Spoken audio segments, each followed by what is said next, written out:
Hey friends, I hope आप सब बहुत अच्छे से होंगे। इस वक्त में एक बड़ी अपडेट झारखंड से आ रही है। झारखंड कर्मचारी चयन आयोग ने पीजीटी के विभिन्न पदों पर भर्ती के लिए एक विज्ञापन जारी किया है। इस वीडियो के अंदर इस विज्ञापन के बारे में बात करेंगे कि यह भर्ती पीजीटी के किन किन पदों पर होनी है, कितनी पोस्ट है, किस सब्जेक्ट के लिए है। तो आइए दोस्तों, इसके बारे में बात करते हैं। वीडियो को स्किप ना कीजिएगा। तो आप विज्ञापन संख्या देख रहे हैं कि ये विज्ञापन संख्या है 2023।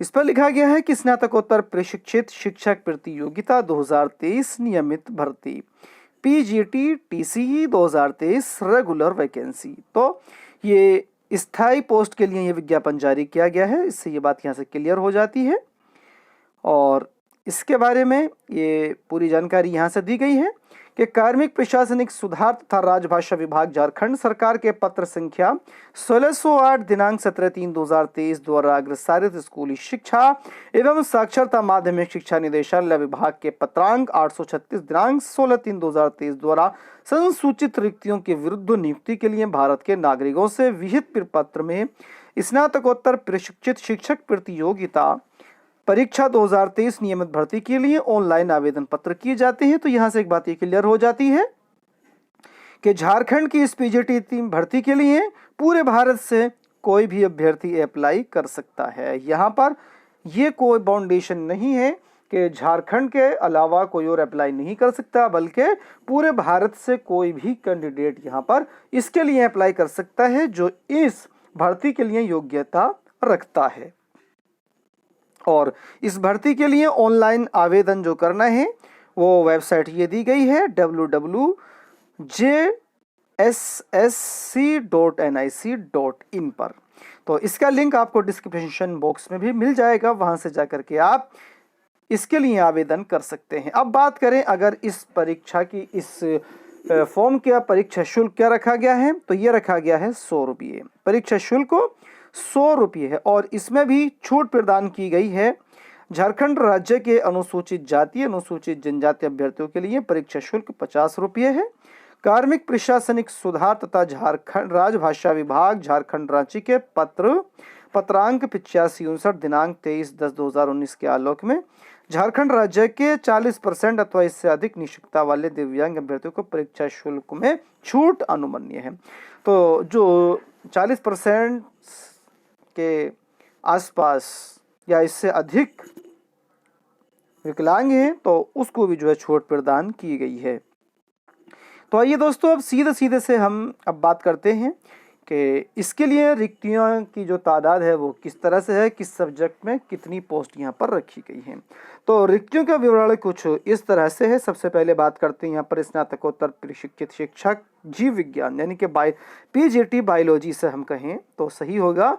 तो पीजीटी बायोलॉजी की जो टोटल वैकेंसी है वो यहाँ पर 218 है। और अगर बात करें यहाँ पर पीजीटी केमिस्ट्री तो कुल वैकेंसी यहाँ पर 227 है। और अब अगर बात की जाए यहाँ पर पीजीटी जियोग्राफी यानी कि भूगोल तो 164 पद यहाँ पर रखे गए हैं। और अगर अब आगे बात की जाए पीजीटी हिंदी की तो पीजीटी हिंदी के जो कुल वैकेंसी है वो यहाँ पर रखी गई हैं 163 और महिलाओं के लिए हैं 9। और अब आगे सब्जेक्ट की अगर बात की जाए तो पीजीटी इकोनॉमिक्स की यहाँ पर कुल वैकेंसी जो है वो 167 होती हैं और महिलाओं के लिए 9 होती हैं। स्नातकोत्तर प्रशिक्षित शिक्षक इतिहास यानी पीजीटी हिस्ट्री की जो वैकेंसी है वो यहाँ पर कुल 182 हैं और महिलाओं के लिए 9 हैं। आप अपनी कैटेगरी के अकॉर्डिंग यहाँ से आप इसको अलग अलग देख सकते हैं और यहाँ पर हम टोटल की बात कर रहे हैं। और पीजीटी संस्कृत की यहाँ पर कुल 169 वैकेंसी जिसमें से महिलाओं के लिए 9 आरक्षित हैं। पीजीटी फिजिक्स के लिए यहाँ पर कुल 251 वैकेंसी हैं, आप देख सकते हैं, और 12 महिलाओं के लिए हैं। पीजीटी मैथमेटिक्स के लिए कुल 185 वैकेंसी हैं जिसमें से 10 अलग से महिलाओं के लिए रखी गई हैं। अब अगर आगे सब्जेक्ट की बात की जाए तो ये आता है पीजीटी वाणिज्य, तो इसके कुल यहाँ पर 200 वैकेंसी हैं और 10 वैकेंसी यहाँ पर महिलाओं के लिए आरक्षित हैं। पीजीटी अंग्रेजी की कुल 211 वैकेंसी यहाँ पर निकली हैं और 10 वैकेंसी महिलाओं के लिए आरक्षित की गई हैं। इसके अलावा पीजीटी के अलावा अब बात करते हैं यहाँ पर कार्यरत टीजीटी शिक्षक के लिए आरक्षित, यानी कि जो पहले से टीजीटी पे वहाँ पर कार्यरत हैं झारखंड में, अगर वो पीजीटी के लिए अप्लाई करना चाहते हैं तो उनके लिए अलग से वैकेंसी रखी गई है, यहाँ से आप देख सकते हैं। तो इस तरह की जो वैकेंसी हैं जो टीजीटी के लिए आरक्षित की गई हैं वो जीव विज्ञान की 73 हैं और रसायन शास्त्र की 75 हैं और भूगोल की कुल मिलाकर के 54 हैं और पीजीटी हिंदी की यहाँ पर कुल 54 है। इसी तरह से पीजीटी इकोनॉमिक्स की यहाँ पर 55 है और इतिहास के कुल 61 है। इसी तरह से संस्कृत के लिए 58 है और इसी तरह से फिर फिजिक्स के लिए 85 हैं और PGT mathematics for TGT candidates ये 63 हैं। इसके अलावा वाणिज्य के लिए यहाँ पर 67 हैं और अंग्रेजी के लिए कुल 73 हैं। कोटिवार रिक्तियों की संख्या अध्याची विभाग के अनुरोध के आलोक में संशोधित की जा सकती है। ये संख्या यहाँ पर जो दी गई है वो घटाई और बढ़ाई भी जा सकती है। तो ये तो बात थी यहाँ पर कि किस सब्जेक्ट में कितनी पोस्ट यहाँ पर निकाली गई हैं। अब अगर बात की जाए यहाँ पर कि इस भर्ती के लिए क्या योग्यता रखी गई है, तो यहाँ पर जो योग्यता है वो यहाँ से आप देख सकते हैं कि आपके पास यहाँ पर पीजीटी होनी चाहिएगा, यानी कि पीजी डिग्री होनी चाहिएगा और अपनी अपनी कैटेगरी के अनुसार इसकी आपके पास परसेंटेज अलग होनी चाहिएगा। तो जनरल है 55 और उसके अलावा जो आरक्षित है उसको 45% तक है। इसके अलावा आपके पास में बीएड की डिग्री मस्ट होनी चाहिए कि बिना बीएड की डिग्री के आप इसके लिए अप्लाई नहीं कर सकते हैं। खाली अगर आप एमए हैं या एमएससी हैं या खाली पीजी हैं तो आप इसके लिए अप्लाई नहीं कर सकते हैं। इसके लिए आपके पास बीएड का होना ज़रूरी है। ये पूरी यहाँ पर इसकी योग्यता के बारे में दिया गया है और बाकी मैं आपको बता चुका हूँ, वो आप यहाँ से देख सकते हैं। और दोस्तों अब अगर बात की जाए यहाँ पर कि इसका जो एग्ज़ाम है वो किस तरह से होगा, तो उससे पहले बात कर लेते हैं यहाँ पर एज के बारे में। न्यूनतम उम्र सीमा की गणना हो जो है वो 1/1/2023 को की जाएगी और अधिकतम उम्र सीमा की गणना हेतु संदर्भ तिथि 1/8/2019 को निर्धारित किया गया है। इस पोस्ट के लिए अप्लाई करने के लिए जो न्यूनतम उम्र है वो 21 साल है। इसके अलावा जो अधिकतम एज है अनारक्षित वर्ग के लिए वो यहाँ पर 40 ईयर से 40 वर्ष है और अलग अलग कैटेगरी के हिसाब से जो छूट है वो यहाँ तक प्रदान की गई है, आप यहाँ से देख सकते हैं। अनुसूचित जाति अनुसूचित जनजाति को यहाँ पर 45 वर्ष तक के लिए अप्लाई करने की छूट प्रदान की गई है। अब बात करते हैं इसके परीक्षा के बारे में। तो इसकी जो परीक्षा है वो ऑब्जेक्टिव टाइप में ली जाएगी। इसके 4 विकल्प दिए जाएंगे और उसी के अकॉर्डिंग मेधा सूची तैयार की जाएगी और इस एग्ज़ाम को क्वालिफाई करने के लिए अलग अलग परसेंटेज का हिसाब रखा गया है, जिसके बारे में अब हम इसमें बात करने वाले हैं। और आगे बढ़ने से पहले एक बात कर लेते हैं कि इस फॉर्म के लिए अप्लाई कब से कर सकते हैं और कब तक कर सकते हैं। तो इसके लिए रजिस्ट्रेशन करने तथा सूचना दर्ज करने हेतु ये जो पोर्टल खुलेगा वो 5 अप्रैल 2023 से खुलेगा और ये आवेदन इस पोर्टल के ऊपर 4 मई 2023 की मध्य रात्रि तक किया जा सकता है और परीक्षा शुल्क का भुगतान करने के लिए ये जो पोर्टल है वो 6 मई 2023 रात्रि तक खुला रहेगा।